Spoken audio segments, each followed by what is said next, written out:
I'm not currently mic'd on purpose, but we're going to mic me in just a second, and we'll get started. So, to kick things off, Anthony and his team from ACA Media are going to distribute these headsets.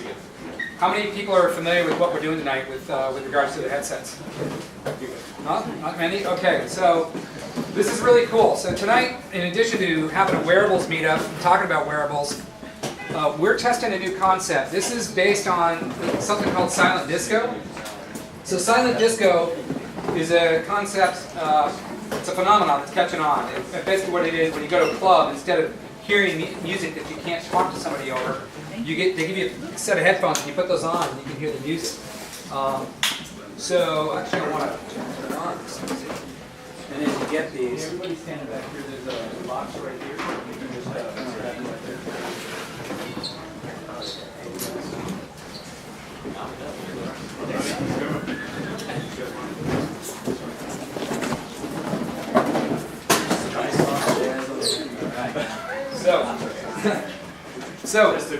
So we're taking that concept, and I got to give Anthony credit. So I put on a lot of conferences all over the world, and one of the challenges with conferences, if you have a multi-track conference, you could have multiple rooms, and that can be a really expensive proposition for a conference organizer.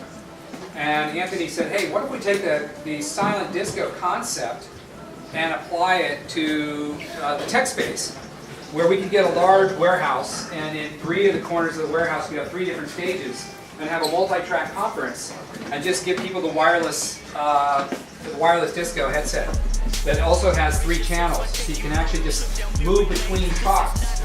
And I thought it sounded really cool, especially for trying to go into even new markets where you're putting on a tech conference. So not only can we greatly reduce the cost of the venue, we can actually have it in cooler venues. Imagine a really cool warehousey type space where parking isn't a challenge, and you can have food trucks pull up outside for lunch, as opposed to getting soaked $100 a head in a hotel to feed people.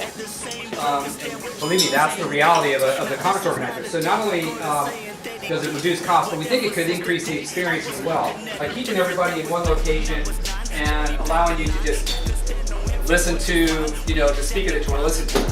So everybody has their headsets. If you go ahead and there's a little on-off button right on the right ear, and if you pull the channel little switch all the way down to channel 1, you've also got a volume control here. You'll be able to hear some music. Raise your hand if you don't hear music. Now, I can't speak for the music they're playing. I put on Macklemore as the station on iTunes Radio, so this is one of his friends. And he could be swearing, so my apologies. Anyway, so everybody good?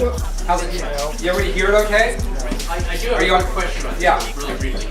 This is obviously very nice for people who are audio learners, but for what do you do for half of the population that are visual learners? Well, or for the quarter of the population that are kinesthetic learners?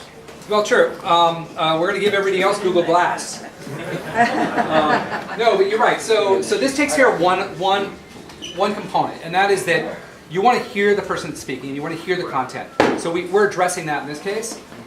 We're also going to be, you've got the presentation. You're not going to lose the presentation. If anything, we're going to be able to bring people closer to a presenter, especially if you're in a big space. So keep in mind, this is a beta test. So what we're looking for is we're looking for your feedback. That's a great piece of feedback, by the way. And we want you to keep these on during the presentation. So like now, you should be able to hear me. Channel 1. So if you got it on channel 1, which is the channel all the way down here, that's here on channel 3. Yep. Channel selectors right here on the right ear. And then there's also a volume control. You can turn the volume up and down. So does everybody have me okay? Got me? Right? Anybody not hear it? Okay, cool. All right, so here's how this is going to work. We're going to do a few presentations in this room. We're going to do one presentation in this room, too. My presentation, which is going to be brief, and then we're going to bring up Ken Yarmish from Savvy Apps. to do kind of an intro presentation for us. And then we're going to break into 2 tracks, just as though we were in a large warehouse space. So this is going to be a track, and then we're going to have a track over here with another screen. And we're going to ask several of you to come into this room and watch that track at the same time that this track is going on. And you're going to switch to channel 2. Channel 2. So if you go over to this room, we'll want a lot of you guys to go over here, switch it to channel 2. Okay. And again, what we're looking for is your feedback. And you may watch that presentation for a little bit. You may walk over here and switch the channel. And so this is real time. This is kind of like, cutting edge stuff that we're trying to test. So definitely looking for your feedback on the whole silent concept. So I got a few slides to share, Ken, just to kick us off. Oh, thank you very much. I'll be your slide advancer. Oh my God, I got a slide advancer. Yeah, look at that. Especially Ken Yarmish, that's awesome. That's like getting Vanna White. With headgear. With headgear. Yeah. Sorry, didn't mean to offend Vanna. You're much better looking.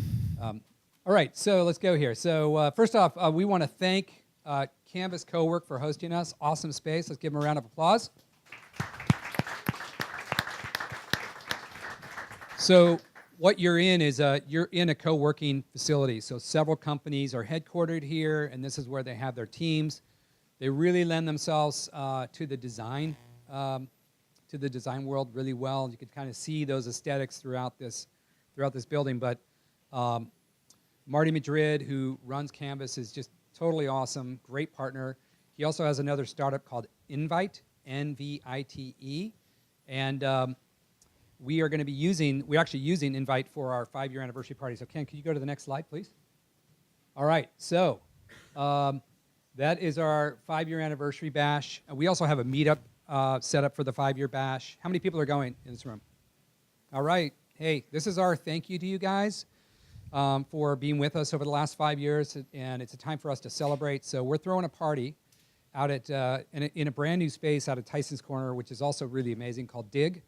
It's by Capital One, and it's their new work and social space. It's the entire floor in the Towers Crescent, which is, I don't know if you see the MicroStrategy building out there or the building that looks like a shopping bag. It's in that little complex. But they're hosting our party, and I can tell you the space is fabulous. There's games, and there's massage chairs, and pretty much everything you could want in an office setting. They stock kombucha in the refrigerator. So anyway, but we're going to have food and drinks, DJ, a bunch of giveaways, some special gifts for everybody that comes. So it's a chance to celebrate and thank you guys, the community, and our sponsors for supporting us over the last 5 years and getting us to where we are. We started as just a small meetup group in a pizza shop in Roslyn, and now we've been all over the world doing conferences and events and meetups and having a great time. When is this? It is the 12th of February. That would say that if you went to that site. Sorry, it's not right on there, but oh, there it is, right here. Wednesday, February 12th, 6 o'clock. I'm definitely looking forward to it. Just have some fun. Thank you, Ken. All right, and so February is a busy month for us. Then on the 26th, we do our government conference, the first government conference called MoDevGov. And just really excited about this. We have an awesome lineup of both government and non-government speakers.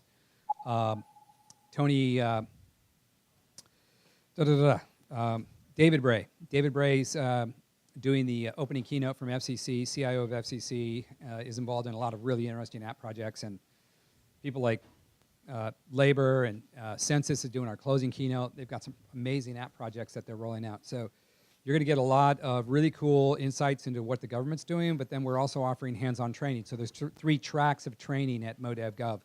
Hands-on workshops and training. You'll be arm to arm with folks inside and outside the government sphere. So if you're involved in building apps, or you want to be involved in building apps for the government, it's a $6 billion market for building apps. Pretty good market here in the region. It's right in your backyard, MoDevGov. I've got government and veterans are free for that conference as well. Go ahead. All right. So we've got call for proposals is open. We extended the call for proposals for MoDevUX because we got a lot of people that wrote us and said they didn't have enough time to get their proposals done, so we extended it a little bit. if you're doing anything cool in UX, definitely get a proposal in. And while we're doing the call for proposals, we also have leap of faith pricing, which is just really rock bottom pricing. I think it's $99 if you just want to go to the keynote day, which should be an awesome day. Next slide. And tonight we got great presenters. We got Ken Yarmish, CEO of Savvy Apps. I got to thank Ken because he came in late. We had a couple presenters not be able to make it tonight. One of them is my fault, honestly. I invited him to speak on February 5th, even though I gave him the link to our event, which is tonight. So my bad on that one. And unfortunately couldn't make it when I corrected my mistake, thanks to Chuka letting me know. And then Chuka, Director of Technology at Bixel. And Bixel's a very cool company that helps focus on the Spanish-speaking market in apps. Is that correct? Okay. And Ameer Sami, founder of Ottomate. Where's Ameer? He's right here. Hey, you're 16. You're not supposed to be drinking beer. Give me that. Just kidding. Honestly, he founded his company, 16 years old, called Ottomate, which is basically a home automation platform and device. And pretty amazing. Was written up in Tech Cocktail last couple of weeks, and there's been a lot of buzz about what he's doing, and you're going to hear about it tonight. And then Jason Kaplan, founder of Milestone, also doing very cool stuff in the wearable space with regards to fitness technologies. So I guess we're going to kick this off, and Ken's going to go ahead and give us kind of an overview presentation. And then we're going to split into these two stages. So bear with us while we do the beta test, but we would like, after Ken's presentation, we're going to bring up Chuka, and then Ameer's going to go to stage 2, and I'd like several of you to go hear, or as many as you want, hear Ameer's talk on Ottomate while Chuka's given his presentation.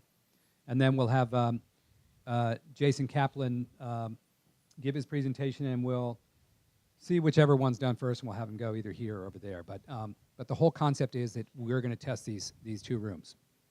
All right, does that sound good? Everybody in? All right, how are these feeling? Okay, so one of the things we want to test for is ear fatigue. So definitely let us know how that's doing.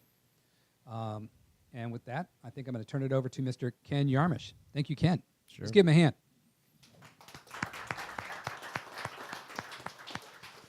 So Pete didn't really give a good enough disclaimer that literally I walked in here and he asked me to speak. So this is a little bit off the cuff. I've been talking about wearables, Internet of Things a lot over the last really 6 months. So this will be a little bit of a formulation of those thoughts. And I thought maybe the best way to kind of start this off would be to talk a little bit about how we've kind of repositioned ourselves at Savvy Apps. Just briefly, I'm not trying to sell you on Savvy Apps. We just sell ourselves already, and I think we do fun work and good work. But look at our logo from last year moving into this year. We really saw going back into 2013 kind of the shift out of making applications just for smartphones, just for tablets, and really into a world where applications were the primary focus. So we had historically done just a lot of iOS work, Android work, native application development, so we're not doing web development. And we kind of saw as the progression happened throughout last year, a lot of other work, especially as it relates to sensors, the Internet of Things, wearables. We're part of the Glass Explorer program. And we really wanted to kind of move away from being limited just on those kinds of screens, because we see the world where, you know, we've been talking about this before it really even happened, walking into your house, you know, loading up an application on your fridge, having your fridge send you a message saying, hey, you're out of milk on the way home. So I just wanted to kind of give you a little bit of a view into how we started moving ourselves away from just the world of smartphones and tablets. And that'll kind of bring me over into, I'm going to use part of a presentation that I did a few weeks ago, and kind of, again, really set the table for the rest of the folks coming up here. So this won't be on the hands-on stuff, but anyone remember the now defunct Bump app? Literally, Google shut it down, I think it was the 31st of January. And I kind of start off talking about the Internet of Things, beacons, and really wearables with Bump, because I think it was pretty frustrating to use, right? And also awkward. No one really wanted to bump each other.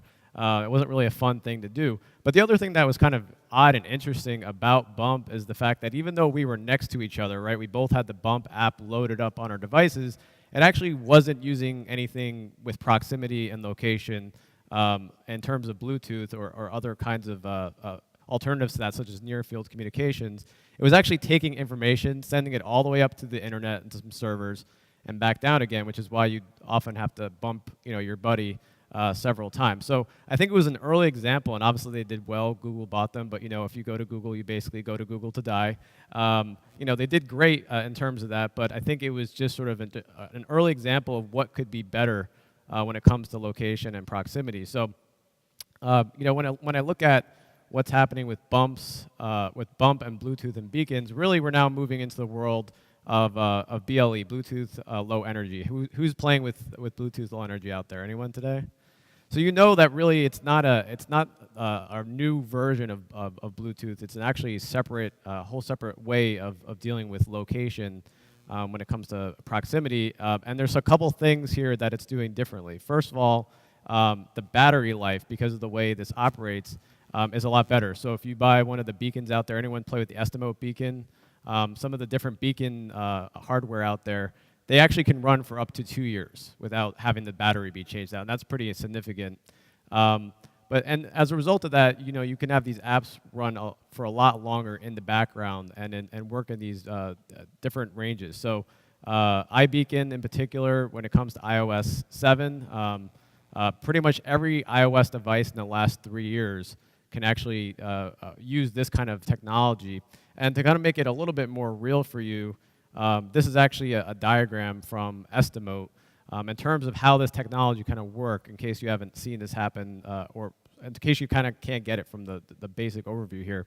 But imagine you're walking through a store, and the store actually has a sale. You can actually get proximity marketing. So again, you have an application running that's using this new Bluetooth Low Energy, and it can actually entice someone to come into the store. Right, so they're now in the store. Instead of having to check in, it automatically can check them in. So you can get a check-in coupon at that point. Just on a side note, a lot of times you go to a store, you might look for a Groupon or something. This actually gets presented to you right away in this environment. And then this is the cool thing, I think, versus what we've had to deal with is, with GPS, you couldn't get into a room like this and get navigation, right? So now with these beacons, if there were beacons installed throughout this location, even though we don't have access to the satellites with GPS, you actually can get indoor navigation, right? So you can actually get directed to a specific item in the store, purchase that item without even having to talk to someone. So you can see the contactless payment, literally walk right out, again, using a beacon, hitting a beacon, and getting charged for that right away. So this is what's possible, and especially on iOS, with the iBeacon itself, this is pretty powerful with the number of devices, because every iOS device can actually act as one of these beacons and communicate back and forth to each other. So one thing that I like to show people is this is not 2 or 3 years away. This is actually screenshots from the new MLB at Bat application, where they're going to be rolling out this technology in select stadiums in 2014. So this actually, these screenshots were taken off of a Mashable post talking about this. But it shows you exactly that world, right? Where you walk up to the field, you start seeing information about the game. Tonight's pitchers, you can actually get the GPS bringing you over to your specific seat. The beacon technology helping you direct to your specific seat. And then also see certain coupons, right? So as you're walking through the stadium, hey, there's a coupon for a vendor that's nearby, and you can get those unlocking of special offers. Again, all those could be done just passively versus what you have to do now, right? Everyone has to actually do the check-in itself. So this is something that we're seeing being rolled out in big venues. So what are some of the takeaways on this side? Well, number one, NFC, which Google had really been supporting, is pretty much dead. Anyone playing with NFC at this point? Yeah, so you kind of know that it's pretty much dying at this point despite Google's best efforts. I think we're seeing beacons already doing a lot better than NFC had ever done up to this point. But really, there's some really neat things when it comes to context location. Again, being able to do that in an interior location compared to what we've been able to do up to this point. And then this is where I think kind of moving into the Internet of Things side of the house, a lot more applications in home and office itself. So who saw this come out of CES? The first internet toothbrush helping you brush your teeth in a really, really good way, like never before. kind of maybe the Internet of Things jumping the shark, so to speak. But I do think it's neat, and it shows what the Internet of Things is all about, which are cheap sensors, internet-connected sensors, and it's really impacting and going into 2014 itself, the way we live, the way we shop, the way we brush our teeth. And just a sampling, and again, the folks coming up here will kind of get into the details here, but some of the stuff that we found interesting, we know that Nest was acquired by Google, obviously, so now Google can see what you're searching for, where you are, what the temperature is in your house, when you're home, all those good things, all connected in a nice little Google world. But there's a lot of other things out here that are pretty neat, and Mary Meeker, who tracks Mary Meeker? Every year she's got her State of the Internet, calls these things the wearables, flyables, drivables, and scannables. And I think that's a good way to sort of reinforce this little world that we're coming into. One thing that I'd like to talk about as it comes to this stuff is we have an opportunity now for those of us who actually build these applications to start building, to be the first in the field, right? So this is an example. I think this is called, this is by SkyDroid. It's a golf app where there are obviously hundreds and hundreds of golf apps on the App Store, Google Play, so on and so forth. But you could be one of the first if you're going and building on in these markets. And then you have Recon Jet for another glass wearable. If you don't have Google Glass, I know a couple guys have Glass out there now. The Pebble watch is pretty neat, the SDK there. One of the reasons why I like this is you don't literally have to take anything out of your pocket, right? So you just look down. Anyone have a Pebble out there? Some Pebble love? No? Yes? Okay, cool. I met some of the Pebble guys last week in San Francisco, and they've invested a lot into their SDK, and they just had the App Store come out on iOS yesterday. So now you can go onto the App Store, browse the Pebble Watch apps itself, and also coming out on Android pretty soon. But I think this is the best way to stay in front of people, right? I mean, heads-up display on glass, look down on the watch. You don't have to pull anything out of your pocket, sort of those critical messages. Pretty neat stuff. Smart Things, got to mention them, right? DC Love, anyone from Smart Things out there? Cool. Really neat sort of connected home stuff here. We're obviously going to have someone come up and talk a little bit about the connected home, but I love this because it makes it accessible. I do a lot of talks to people who aren't developers, and this is something that is very accessible to them, right? I have buddies who were doing this 20 years ago, but were super engineers and software, hardware, everything. Now you plug this in and you're pretty much good to go. It's really simple, and I love this one specifically because I'm a pet owner. But having your dog or cat remind you before it's hungry. Anyone want this? This is from the new Tesla. Nice 17-inch connected internet screen. Talk about distracting, though, right? People are got pulled over for glass, which we'll talk about. But I mean, this is the ultimate distraction, right? I'm just gonna pull this puppy on the side of the road and just play with it for a while. But this is showing what's happening in the car. Contextual advertisements, if you're looking from a monetization angle. But I think just generally, the key thing here is this is what consumers are coming to expect, right? You have to have a screen everywhere in front of your face throughout the day. Go to sleep with the screen, wake up with the screen, walk into the bathroom, go into the car. The screen really is everywhere, or some kind of application is everywhere. Anyone pick out what that is on the bottom, what that's from? Yeah, exactly, little Lord of the Rings reference there. But obviously a lot of privacy concerns here that we haven't quite figured out yet, so I won't belabor that. I think this crowd kind of gets that. This is the first person that ever got a ticket for wearing glass. They actually got off because they didn't prove that glass was on, but there's a lot of legal concerns with this stuff as well, and that's something else that probably Pete will have another talk on those types of things sometimes in the future. Just kind of wrapping up here. I'll end with this. I don't know how many people are actually developers in the audience tonight? So probably about half or so.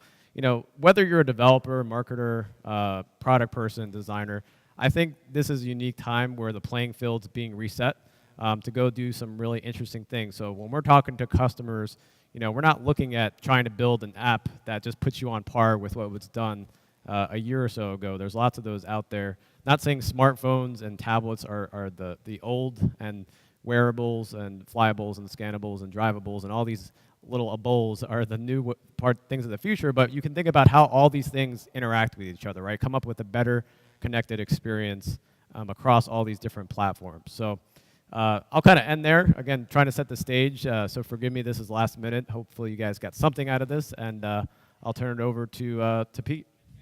Yeah.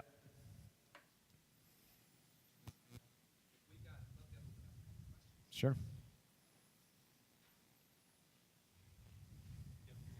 Am I good? Okay. All right. All right. Great. So any questions for Ken? And this would also be a great part of our test. Thank you. Can you talk a little bit about security issues? My brother-in-law has a smart house, and when we were dog sitting for them, there was always a concern about the lights going on and off at different times and the temperature being up and down and the cameras Sure. everywhere. So I just want to know like what you think the security issues will be and kind of how they're going to be addressed. Hey, Ken, just a second. That sounds like the Hotel California. That'd be awesome. Anyway. Go Sure. ahead. So obviously, I'm not a lawyer, and so I can't give legal advice. I'm just going to say it's going to be a pretty big issue. I think already there's been a couple stories about rogue, kitchen appliances sending out spam messages. And so the only thing I say is, we have to think about these things. I usually talk about it as it relates to privacy policy, as a developer, privacy policy, terms of services. But also, and I think this is something else to take to heart is, again, just from a person creating it, is we have to think a lot more about those issues than we do, even at a basic level. Again, was just doing a talk last week and had someone from the Federal Trade Commission coming up and talking about infringements and how you'll get fined $16,000 per violation if you don't follow these certain privacy concerns and or privacy policies. So there's a lot on the table. There's a lot at stake, especially with everything that's happened in the last year, right? With the government itself. So probably not a super concise answer for you, other than we just have to really take the time to cover ourselves there as people building these apps itself. Anybody see Her, the movie? So imagine falling in love with your house. It'd be interesting. Anybody else? Any other questions for Ken before we move on to the next presentation? Kind of the next phase of our beta too. All right. Thanks. Thanks, Ken. Nice. All right, Chuka, why don't you come up? Hey, since we have one other presenter and then we have two presenters, why don't we hold for your presentation until after Chuka's done. I think it'll be a better flow. And then we'll do those two simultaneously. Okay? Sorry for the live real-time switch, but so we'll wait on the other stage until after Chuka, then we'll have two presentations going on at once. Yes.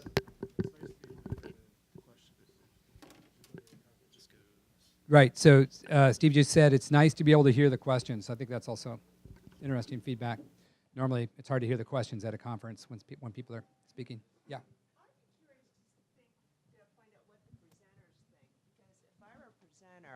And I had a really high, rate that I charge people. I had commanded really high fees.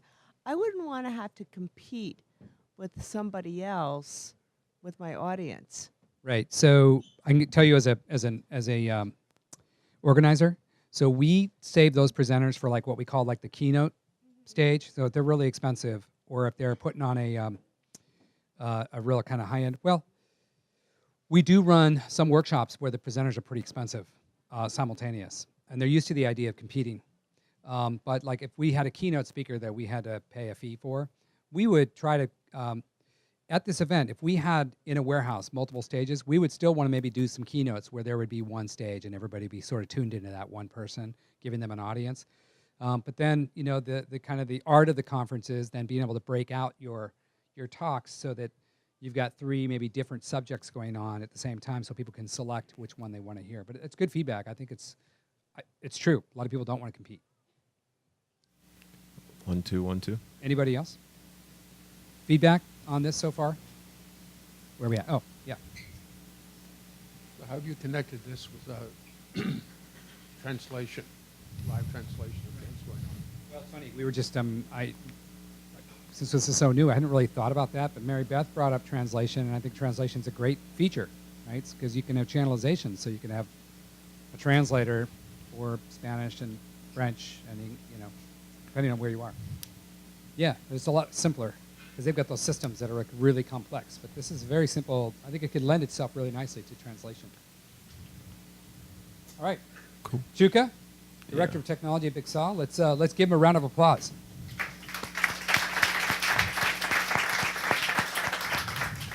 Can everybody hear me? Feels like I'm in a cockpit or something. You are in a cockpit, and you are flying, sir. Okay. Thanks a lot, Pete, for asking me to speak tonight. Last year, I had the opportunity to speak at MoDev UX on mobile wearable-related stuff. So Pete asked me if I wanted to come up here again and talk about some of the new things that are happening or some of the things that I'm personally interested or intrigued about that are happening. We continue to live in a world where it's quantified self movement in the sense of everybody wants to know more about themselves. Who's wearing a Fitbit or any type of device? I saw one or two people. I think 30 million of them will be sold this year. It's a $1.5 billion industry, and I think by 2017, 70 million of them will be sold. So if you're not on board already, you may come on board, but I think most of the application or where I see a lot of the movement will be in healthcare, and I'll touch on that a bit. So there are a lot of options out there now. A lot of companies who are now jumping on board because they see the future, they see the changes that are happening in technology, they see the changes that are happening in mobile, and right now we have basic devices that are doing simple things, but they're getting more advanced on a daily basis. They're getting more advanced as we move forward, and but one of the things that I feel that is about to happen since technology is changing on a more rapid pace is that we're going to soon see a transition.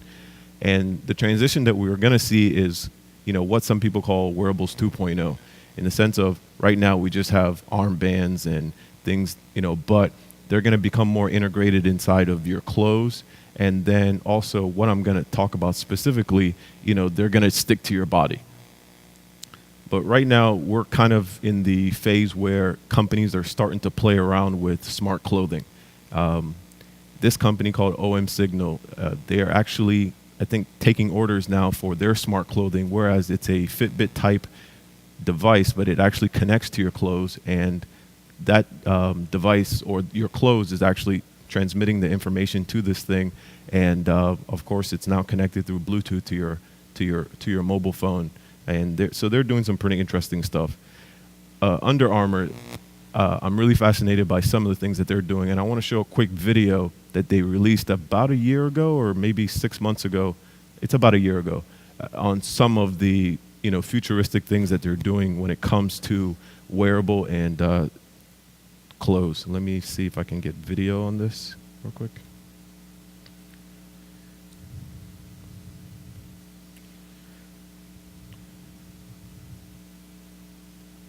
Oh, were we able to get video by any chance? Oh, I'm sorry, audio. Okay. If we can, it's not a problem, but I think the message will get across. Is that it? Cool, let's see if we can. Hopefully, it's not too loud for everybody.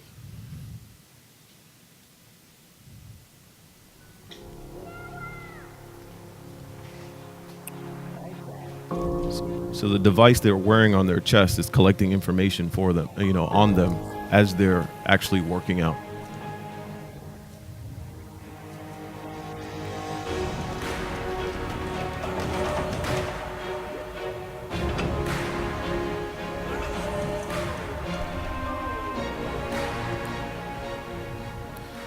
But the end of this video is where, as a geek, I'm most interested in this scene here, actually, where she's actually using, touching her shirt, and it's responding to her.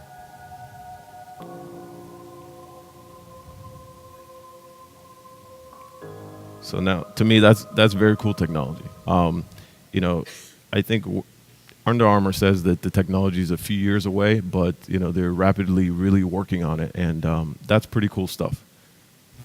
Back to my video real quick.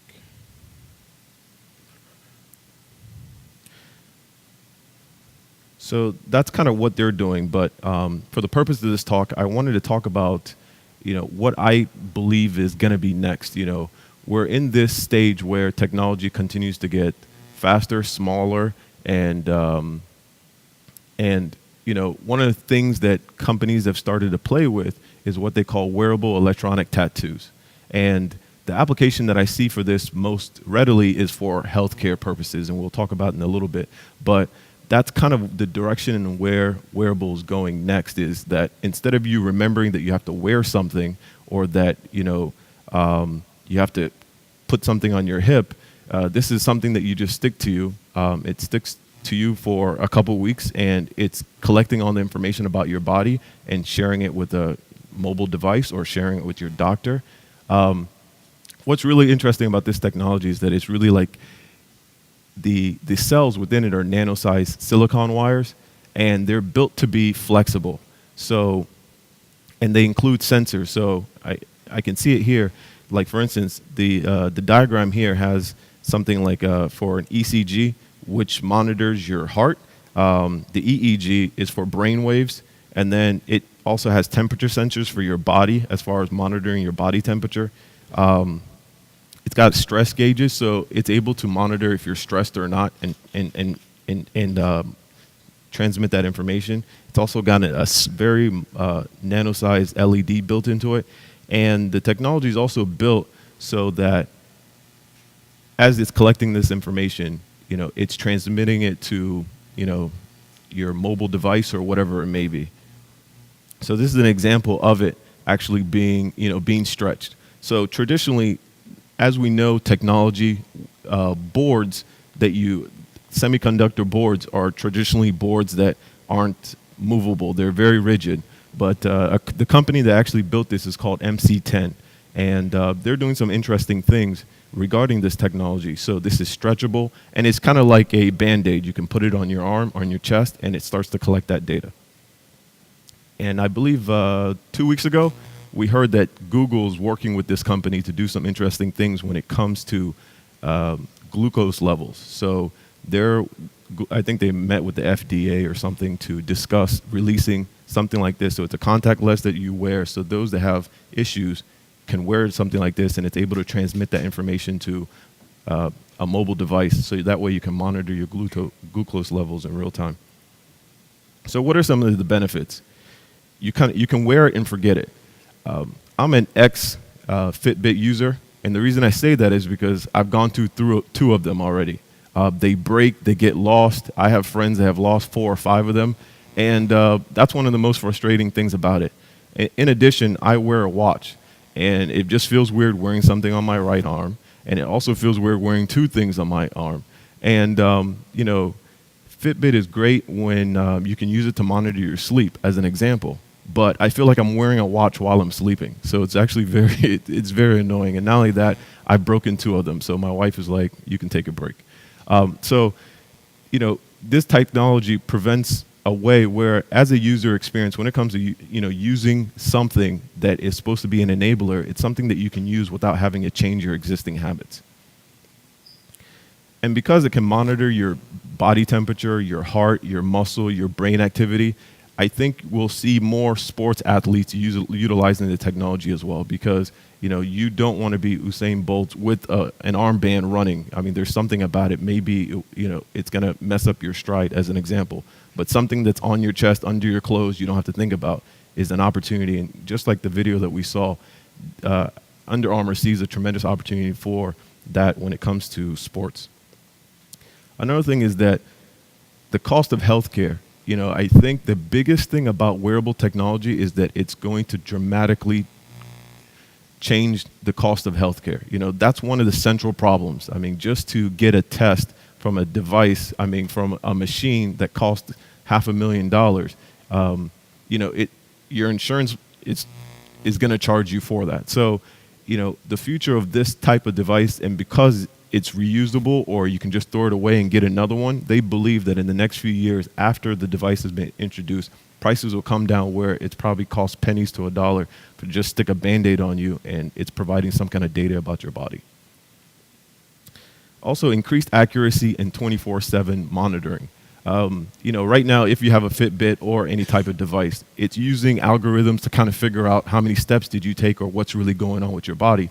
But the fact that you can have something that sticks to your chest, I think it's gonna dramatically increase, the accuracy of the data that it's providing. And in addition,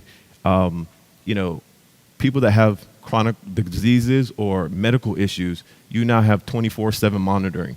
One of the interesting things that I've heard about some of the things that they plan to do is the fact that it has predictive analysis built into it. So that way, somebody that's prone for a heart attack, it may be able to predict if they're going to have a heart attack in the next 10, 15 minutes, that kind of thing, because your body naturally gives off signs of, things that are going to happen to you before they happen. But obviously there's issues. Presenter before me spoke about privacy issues, things like that. And I think that's one of the central issues that needs to be solved as we move forward. I mean, definitely for people that have health issues, this makes sense. But for everybody else, who's using it on a daily basis, we're kind of, right now, I feel that we're pushing off the health issues. We're just saying, okay, no problem, we'll use it. We're using your Fitbit. That's being transmitted to the web and stored on their servers, all that good stuff. But I think we're continuing to go down that slope of, what are the privacy issues and how can we resolve them or minimize them or keep people secure. Another thing is false positives. Because, my wife, she's in school to be a nurse, and she's always like, body is very complex.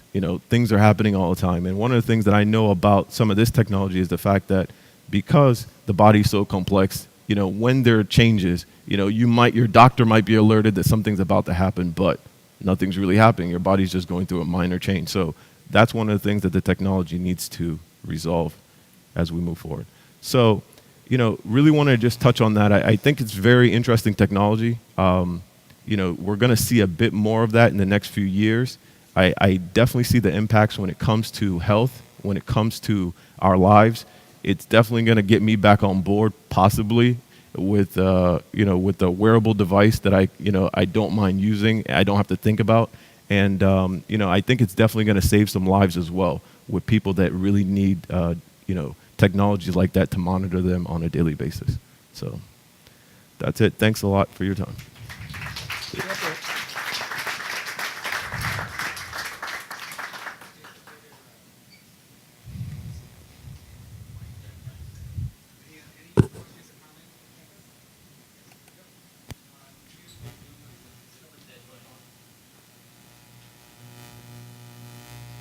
Check 1, 2. Okay, how about turning it on? Hello, very great presentation. So I have two questions. The first one is, how do you think manufacturers like Under Armour can convince the consumers to actually get into this technology? I have a Fitbit too, but when I take it off, I forgot about them. Yeah. Like, I couldn't really draw a correlation between, I'm wearing a Fitbit, my life is better, I'm living a healthier life. So I felt monitoring is great, but a lot of people with those technologies still don't know what to do with it. So that's my first question. And then the second question, related to privacy. Yeah. How do you see advertisers or other companies using those kind of information to benefit consumers' life? Thank you. I think your first question, I think everybody's kind of in that stage right now. The industry in its infancy is in that stage now where we're interested in this information, but when I look at my Fitbit, I know that I've walked 5,000 miles or whatever it may be, but we don't have a direct correlation to what benefit that it's creating for us yet. So there is somewhat of a fascination to the to the technology right now. I think it'll continue to get to a point where we can see the benefits. But I think that's a software problem. I don't think it's a hardware problem. I think it's a software problem. Whereas somebody can translate, okay, if I've taken 5,000 steps today and cumulatively, 20,000 steps this month, this is the benefit that this has helped me reduce my blood pressure from this amount to this amount, kind of thing. So the data is there, and the technology continues to improve to get better and more accurate data, but I think it becomes a user experience and software problem in correlating that data to each human being. As far as privacy, it's a tough call. You know, I mean, it's a tough call. I think consumers need to better understand, you know, what software they're using and what that software is doing. You know, and I think there's a big blind wall right now between, you know, what apps that you have running on your machine. I mean, running on your iPhone as an example, and how much of your data is actually being taken and used or sold, that kind of thing. So that's going to be interesting, I guess. Okay, 1 second. Let me give you the mic. I was just curious if I don't know if this is coming through. You can't hear it. I on your can't hear you. microphone. Does Fitbit keep your data? Like Google keeps your data, or you know, do they? They store they store your data on the web. I mean, if they store your data on the web, I would presume they have access to your data. Does Snapchat keep your pictures? Right? They don't, but the NSA does. So it's all good. It's all good. Anyone else? Anyone else? Any comments, questions? Before we get on to the next step and our beta test, our next phase of our beta test. All right, let's give them a hand. Cool, thank you. Okay, so now, important, you're going to play a role in this beta test, next role. For those that want to hear the Ottomate presentation, Internet of Things, by 16-year-old Ameer Sami, it's going to be in this room. So make your way over there, and then we're going to have Jason Kaplan is going to speak right here on his Milestone pod technology, which is a wearable that goes in your shoe. So it's a real wearable that he's selling today, and he's got products here to prove it. So, would love for some of you to definitely go to this room and listen to the Ottomate discussion, and also you can go back and forth, and you can also just flick your thing between 1 and 2 if you wanted to hear one of the other presentations. So I know you're comfortable in your chairs, but and you so can grab everybody that's in this room, it's channel 1.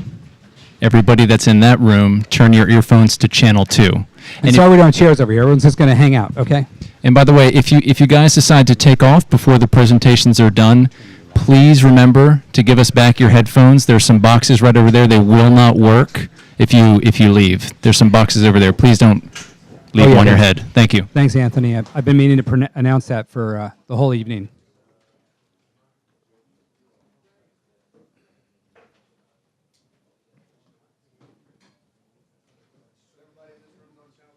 Hey, Ameer, let me make sure you're...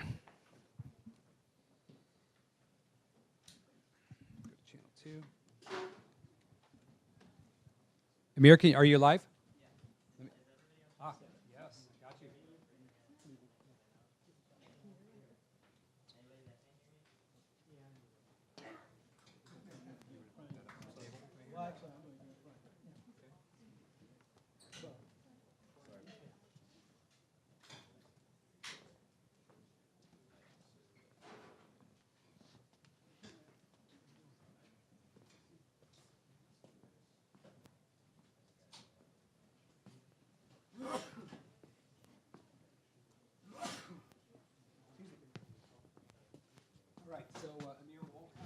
Can you guys hear me? This is really strange because I can hear myself, and I'm not talking loud, so I can't move. All right. So my presentation is going to be a little different than everybody else's this evening. I'm not talking future. I'm not talking what if. I'm talking about a product. All right. Are you live? Yeah, I can hear you now. Okay. Yep. Channel 1 over here. All right. Let's give Jason, thanks for coming. Let's give him a round of applause. So our company started out about 14 months ago. Let's give it up for Ameer Sami. Our company started about 14 months ago developing a product that we had a vision of. And today is a monumental day for us because boxes actually showed up at my front door, and I now have 49 boxes of product in my basement, and we are going to start shipping our product for the first time. So it's a very exciting day. We did a crowdfunding campaign. We're very, very late in delivering. Lots of things happen, as those of you who develop products know. I'm happy to share those with you if you want. I can't do it in the next 10 minutes. But what I thought I would talk about is how we went from a relatively small idea to what we think is a very big vision that actually brings together a lot of what's been talked about already. So I don't need to recap. It's a crowded space. There's lots of noise. I think Fitbit's great. It's great because it defined a new market. I think it's got some challenges because, as we've heard about today, for my mind, it's a little bit intrusive in my life, and the data that it provides is not really useful for a guy like me. I don't really care how many steps I take per day. I run a lot. I'm very active. It just doesn't matter. What I want is something that answers specific questions for me, makes me better at running, makes me healthier at swimming, makes me better at something, and is integrated into my life. And we started off with a really simple question. And the question was, my co-founders and I are all runners. And the question is, when I spend $130 or $150 on a pair of shoes, how do I know when to replace my shoe? And we really didn't try to solve big problems in the world. We just said, look, if we can build a really low-cost wearable accelerometer-based device to put on your shoe with a display, we could sell some and make some money. And then we realized we've got something more powerful, and we sort of dove into the Internet of Things. We think there's a challenge because this Internet of Things, to me, again, Fitbit is an Internet of Things, but what's it really connected to, right? It's giving you some information about how many steps you take, and yeah, you can shout that out to your network, but then what? The woman in the back asked a great question, which is, how does it make my life better, and how does it really connect me to advertisers or other things? And in my mind, it really doesn't. So we saw an opportunity to do that. So I'm asking you now to imagine a wearable that actually makes, that's fun, it's easy, it's integrated into your life. When you want to go run or ski or play tennis or whatever it is you do, you just go do that just like you would normally. That the wearable is part of that activity, that it collects data, that improves your health and performance. Imagine also that for the retailer that sold you products associated with that, whether it's a cycling retailer, whether they sold you a tennis racket, or whether it's a specialty running shoe store or City Sports right down here, that they actually benefit from that. Right? So maybe they get access to some of that data. It's profitable for them to sell a wearable, but that data also makes them better at serving you and makes them better at helping you become healthier and better at that sport or that activity. And that drives loyalty and repeat purchases, which of course retailers need. And then imagine from the manufacturing perspective that they learned stuff they never knew before, and that enables them to make better products for you and to market more effectively to you. This is what we've done. So we've ended up taking this little idea, and we've built a system that takes wearable devices, connects them to your phone, takes data from the device to the phone. We then allow retailers and manufacturers access to that data so they can market to you based on your actual activity at moments that are key, right? So in this world, what it basically does, I really wish I could walk around here. Can I do that? So in our world, it includes three things. It includes this pod for runners, and this is our first product. We have ideas for other sports that we're moving into as well. It attaches to your shoe. It's not meant to count how many steps you take per day, but it's meant to stay on your running shoe, and it's cheap enough. We're going to sell these for $19.95, that if you run a lot and you have 2 pairs of running shoes or 2 pairs of walking shoes, that you can own 2.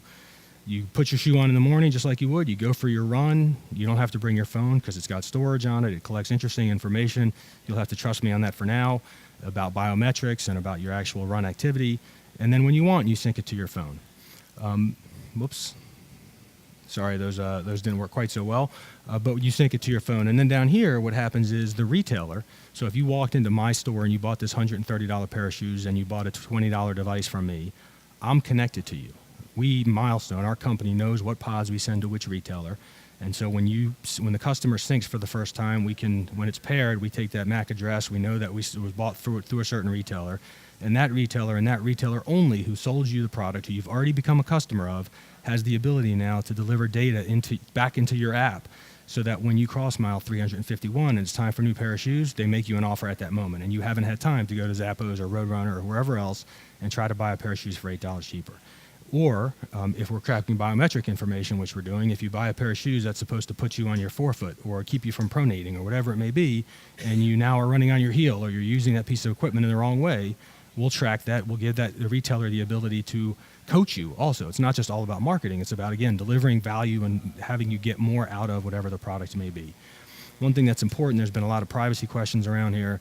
We're not actually giving the retailer the data. We're enabling them to create a set of parameters so that when a parameter is met, the offer is sent into your app, but they don't know that it's you.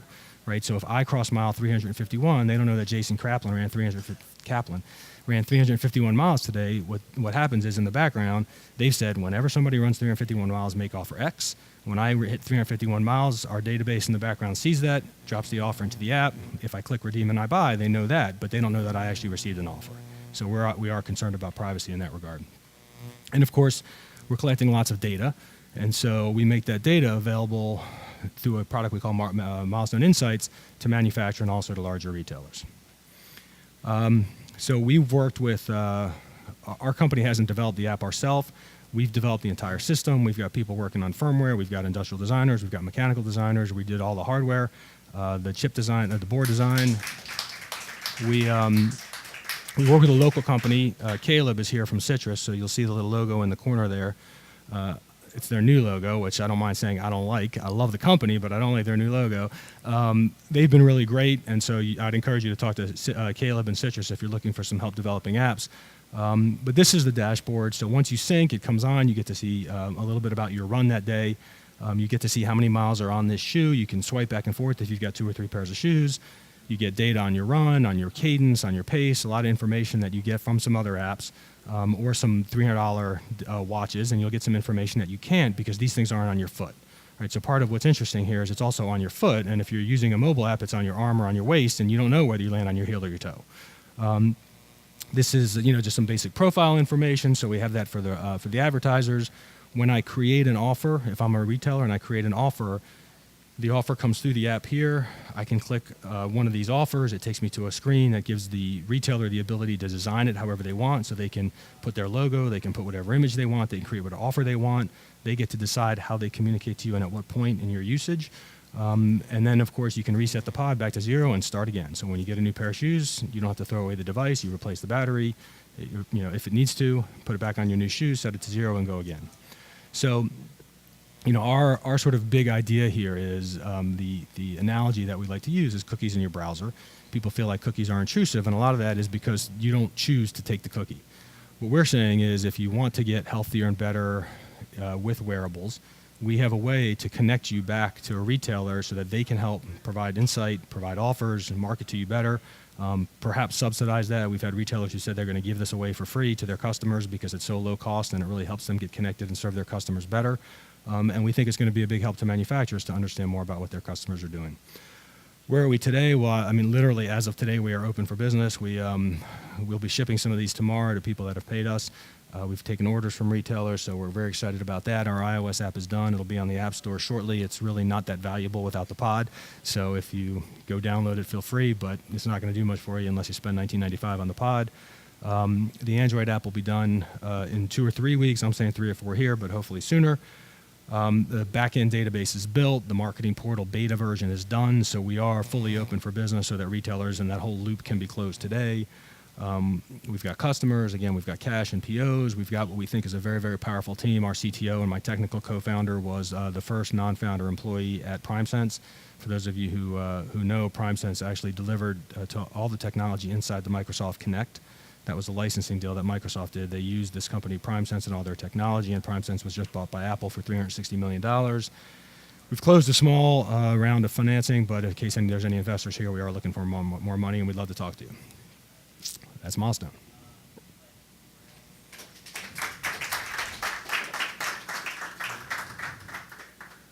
Yes. One question. Look at the different ways. Can you hear me? Sort of. As you look at the different ways you go to market, stay away from something like adding things that might go in this straw that come back out as items? So it's an interesting question. I think your basic question is, do you have like an open SDK? Are we going to interact with other apps, that kind of thing? Right, or even you can take a business relationship with other people that have established things that you can't do. You can. Sure. But you can be an add-on to the... Absolutely. The short answer is... The short answer, flexibility is key, right? The short answer is absolutely, we've considered it. I'm of a belief that you need to, a lot of times you get one shot at a company like Strava or something like that. And I think we need to have some scale, some credibility. So, I'd like to see us in 100, 200 stores. I'd like to see us with 25,000 pods out there. I'd like to see us with, that we've shown some value to runners and to retailers. And then I think we can walk in there and demand a little more respect and probably a better deal. So the short answer is we've thought about it. We've talked to a few. We are in we're in sort of a due diligence process with a $4 billion shoe manufacturer that wants us to develop kind of a custom embedded product for them. But we haven't really done much other than think about it yet. But that's definitely, it's been on our radar. Yes.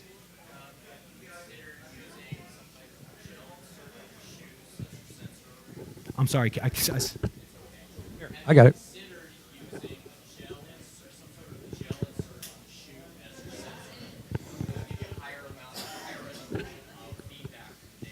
So the question was, if you didn't hear, have we considered using a gel insert into our shoe? Short answer is we looked at lots of things. We decided on what we thought was inexpensive, here today, low power, usable. So, we didn't, I wouldn't say we looked hard at gel. We looked hard at a lot of different options, but we didn't look hard at a gel insert. Sorry, I've got the mic now. Sorry. Besides knowing when to replace the shoe, what's the one single-minded reason why, as a runner, I would benefit from this? So it's a great question, right? Because at the end of the day, if the product's not interesting to consumers, even if retailers give it away, we go nowhere. And so the answer is a little complicated, and we need to simplify it. But first of all, knowing when to replace your shoe is actually, I take it you're a runner. Knowing when to replace your shoe is actually a question that lots of runners have. When we've talked to retailers, the number one question they get asked, followed quickly by how do I get a strapless heart rate monitor, is how do I know when to replace my shoe? And when we went out before we started this whole thing and we started talking to people about it, it's amazing when do you decide when to replace your shoe? The tread looks like it's flatter. So there's two common answers. One is that. The second is when my knee hurts. And it's just too late, right? You shouldn't have to wait. So we believe that for $19.95, and retailers are pretty good at upsells, we believe for $19.95 it's worth that. That said, there's more information in there. So again, pace, distance, time, stuff that you can get with a free mobile app. Generally, most of them don't provide cadence. We provide cadence, which is important if you're trying to get faster. And then very quickly, we're working right now to roll out the heel-toe measure, pronation, supination, some other things that if you're trying to be a better runner are important. If you're trying to make sure you're in the right shoe are important. Also, there's a run efficiency score that we're working on. So there's a number of things that we're working on to make it very valuable to the runner. Yes, sorry. All right, one more question, then we're going to do our feedback. Question about the retailers. So what kind of partnerships do you have, and are you talking with them and asking them to embed your device with every sale? What kind of testing have you done with like pacemakers or whatever? Pacers. You mean Pacers, right? That's another wearable. Exactly. That's an embeddable. Right. So the answer is we have about 15 retailers today that are customers. That includes single stores, which are not going to be great customers for us, and it includes a retailer that sells 1.5 million pairs of running shoes a year. What's interesting to me is that when you walk into a shoe store, again, walk over to City Sports and you'll see a display case where they have anything from $100 to $400 electronics, Garmin, Polar, whatever. Then they've got a rack of things like the Loop, like all this other stuff that's out there. And you're sort of on your own to pick it, and they don't really care what you buy because they make their 35 points on it and that's it. But what they ask everybody when you go to the register is, are you part of our loyalty club?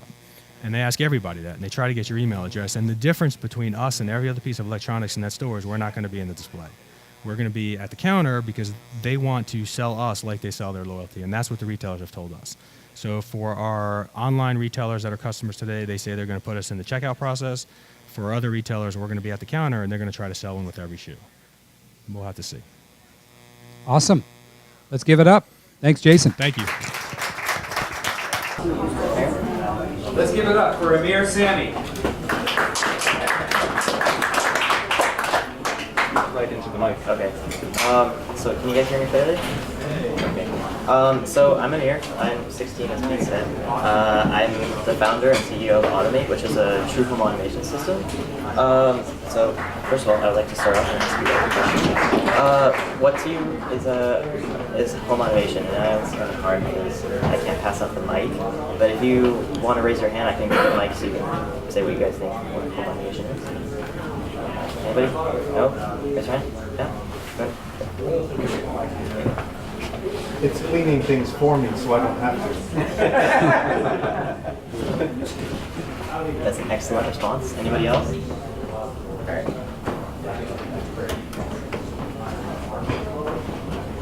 It's being able to control things remotely from anywhere you are. Anybody else? No? One more person? Anybody? Raise your hand? Okay. It's efficiency. Awesome. Excellent answer. I'm just gonna leave these off. Okay. Yes, so I stole this picture from Pete. So home automation is smart things, connected things. They say that they're smart, but they really aren't. They're all rules based. They're all, you have to set a schedule, you have to go and manually turn on or off a device. There's no learning aspect to it. So Automate solves that problem because, as an example, so if then that is a rules-based system. Belkin's Wemo runs off of this, and then Smart Things is also kind of rules-based as well.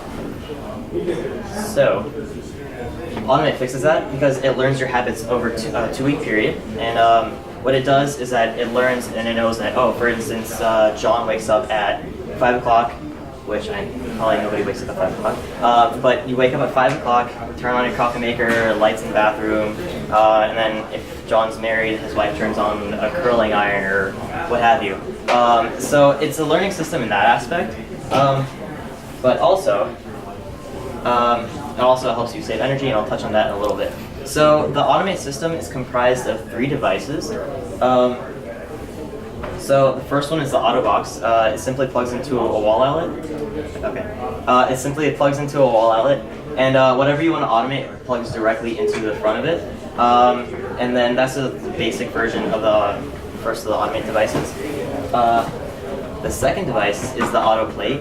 So it's a replacement for your wall switch. It's very easy to install. You just go turn off your breaker, unscrew your normal wall switch, and you just like take out the wires and plug it in. And what it does, it runs on the same algorithm as the Auto Box does. It learns your habits, but it's able to control whatever that switch would normally control, such as lights, fans, whatever, what have you. And the third device is the Auto Novo. So it's a replacement for a wall outlet entirely. So you replace your whole outlet and you put that in. And what it does is it has 2 lights, right here and right here. And they're both red and green. So if you're using a lot of electricity, it'll turn red rather. And then if you're using less, then it'll turn green. And it has 2 USB ports. So if you want to charge your phone or whatever, you can plug it in directly to there. And it has the same learning aspect to it as the other 2 Automate devices as we do. And 3 devices. Alright, so this is the cool thing about Automate as the energy saving aspect. So, I guess if you guys want to answer this question, how much do you spend on your electric bill every month? No? Anybody? Yeah, a lot. Good answer. So yeah, typically a lot, $120 some odd, something like that. And you guys know that Americans waste 61% of their electricity. The amount of electricity wasted by the U.S. is able to power the United Kingdom for 7 years. That's how much electricity we waste in 1 year. So what Automate does is that it stops the electrical flow completely going to your devices. So when things are off, for instance, like if you have your TV monitor or whatever, and it has a little red light, it's always in a standby mode, so it's always draining electricity. So what the Automate system does is that, combined with the learning aspect, when you're not using a device, it'll turn off that device completely, allowing you to save a lot on your electric bill. And so far in our beta testers, we've helped them save up to 75% on their electric bill every month. And that just seems to be a steady number across all of our beta testers. So it helps you save up to 75% on your home electric bill. All right. And lastly, so Automate is also going to be able to, Automate's going to be able to use apps.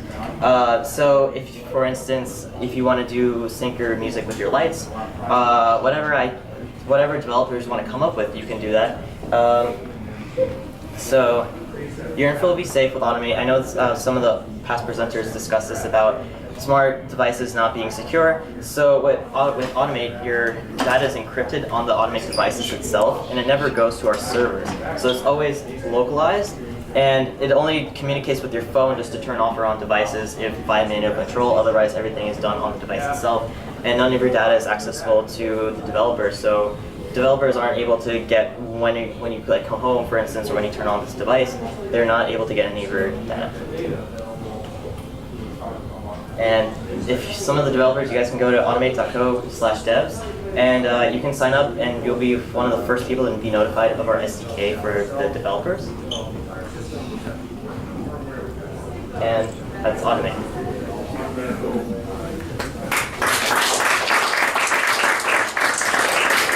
Does anybody have any questions? No? Nobody? Question? How do the devices connect? I'll do the mic here, and we'll just do this real quick. Is there a question over there? Let's go first. How do the devices connect on your platform? So they use Bluetooth to connect with your phone, and they use Wi-Fi so that you can control it from remote locations, and also so that they're able to talk to each other. So if you, for instance, walk into a room and you turn on another light or whatever in another room at the same time, then you can have it so that they communicate with each other.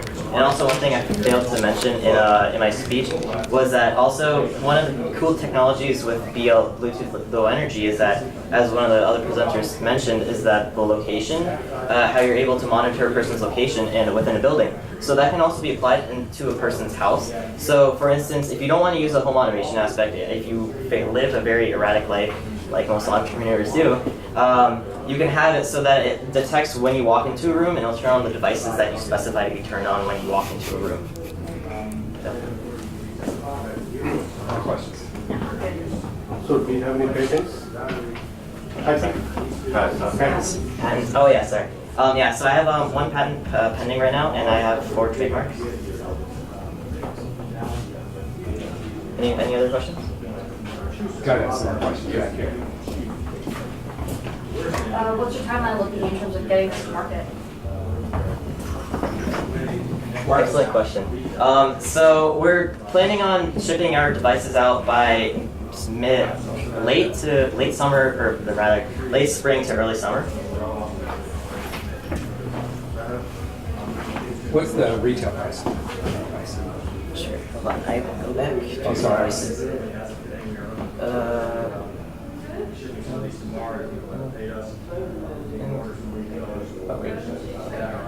There we go. So the Autobox is $50. Autoplate is $34.99, and the AutoNovo is $50 as well. 50 and under. Related to that, will there be discounts if you want to get them for your whole house? Yeah. Okay. All right. We got 4 questions. Oh, sorry. As far as the installation, how easy would you say the devices are to set up? I know they range from being able to just plug it in to actually install something, but for someone who knows nothing about electricity and wiring, for a complete layman, how hard would you say the hardest installation would be? That's an excellent question. So the Autoplate and AutoNovo both have the same installation, but we're also going to be having videos. Basically, you just go in your basement or wherever your circuit breaker is. You flip off the circuit breaker for that certain area wherever you're going to install the AutoNovo or Autoplate, and you just unmount. It usually comes with 2 screws on your standard one. Right. Unscrew it, and then at the back of it, when you take out the whole box, there's 2 little screws for the wires. So you just unscrew those, take that out rather, put the screws into the back of AutoNovo or the Autoplate, and you just screw that back in and turn on your breakers. Where's Pete? Everybody hear that, right? Any questions? No? Anybody? Can you hear me?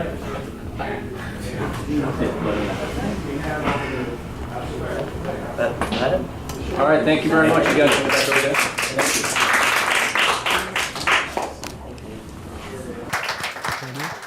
you. Okay, so if I get everybody back into this side of the room, we're going to do some feedback on our beta. If we can come back to this side, we're going to do some feedback on the beta. Really appreciate it. Keep your things on because that's how we can hear each other. I'll just kind of give you my observations. I can definitely, like, a little bit of ear fatigue for me, just wearing them the whole time, kind of walking around. I can feel it. It's good. Feels good to take them off for a second and then put them back on. You could see every 15 minutes maybe wanting to pop them off. That's kind of natural at a tech conference where they're kind of going to be in between presentations and stuff. So I can see it's getting around that, but that's something I definitely felt. You know, for me as an organizer with you, like the technology, I lost my mic and then I had the wrong mic. You know, had some challenges there, but that's cool. Did anybody hear static? A little bit. Like what kind of static? Like a CB radio or?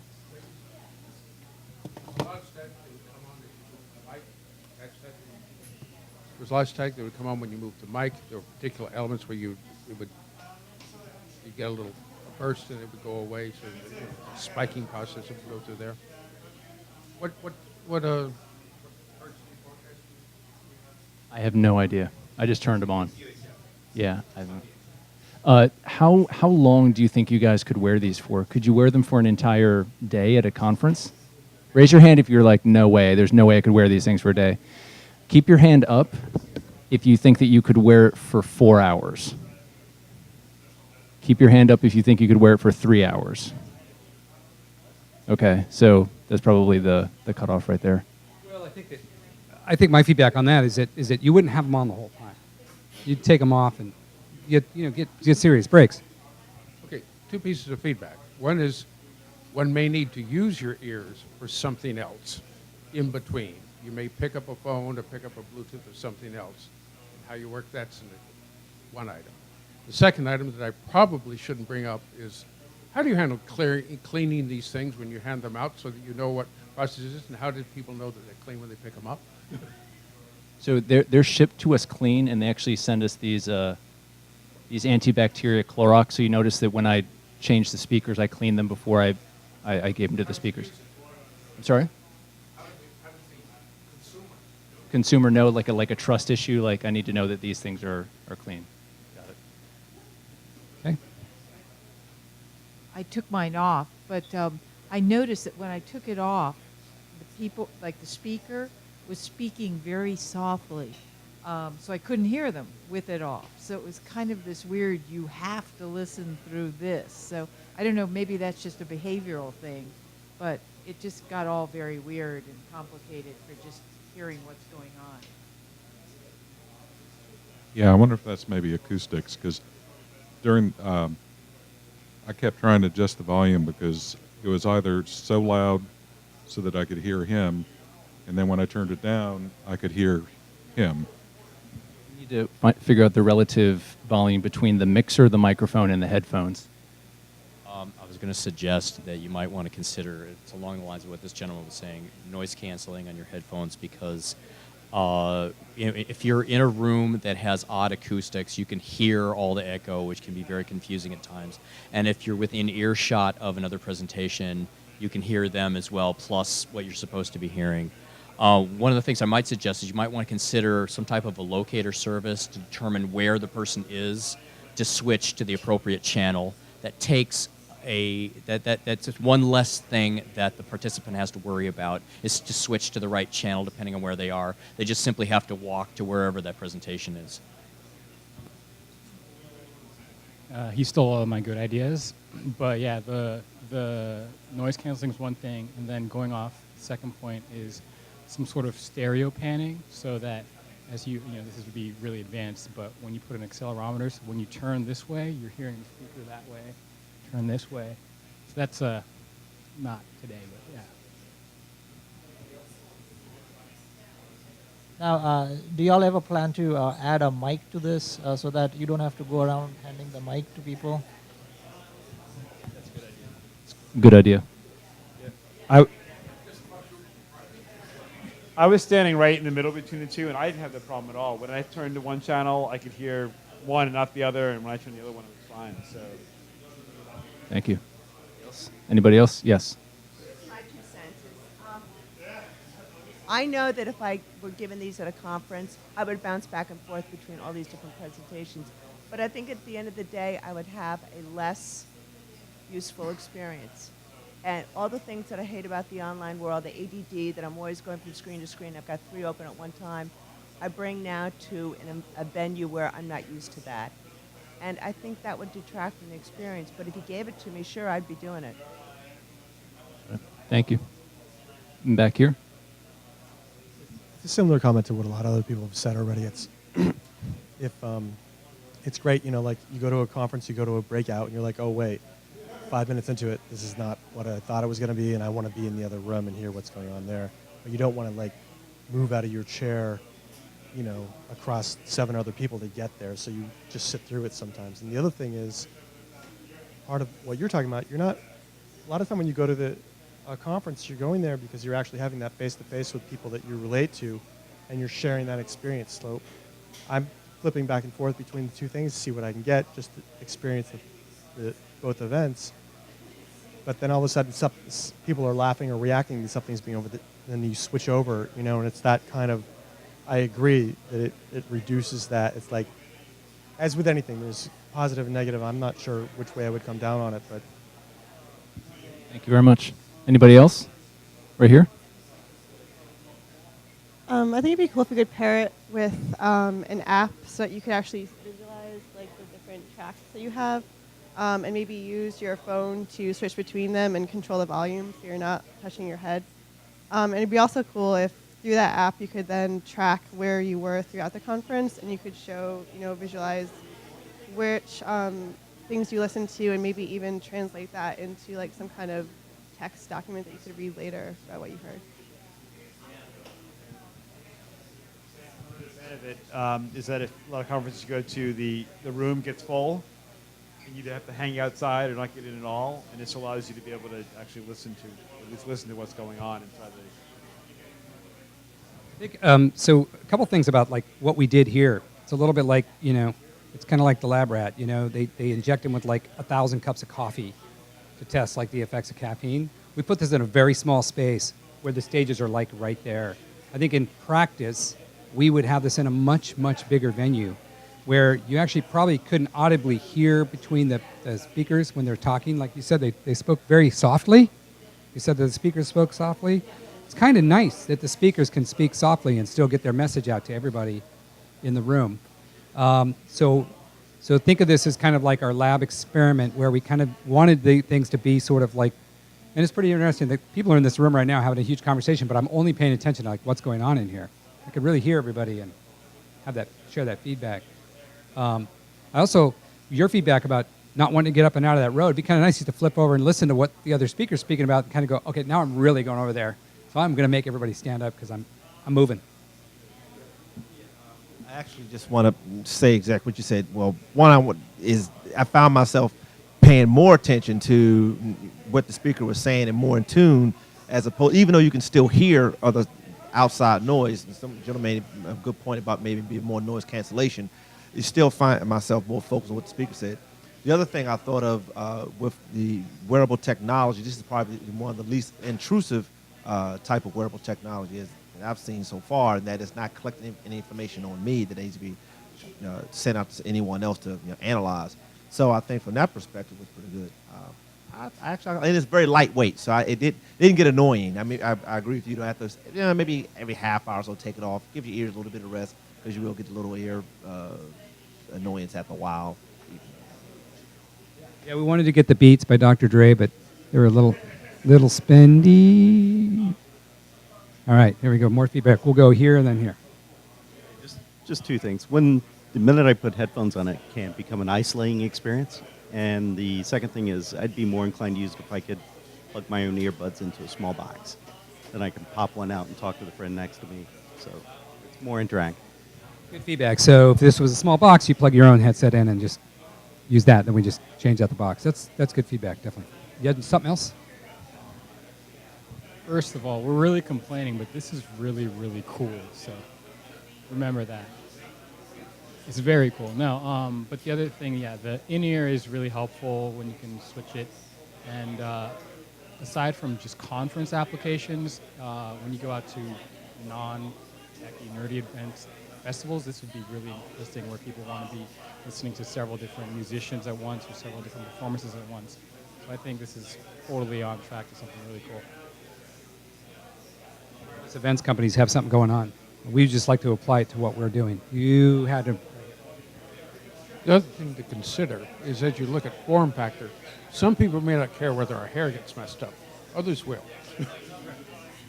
I would really care. I mean, yeah. You know, I work hard to keep this like this.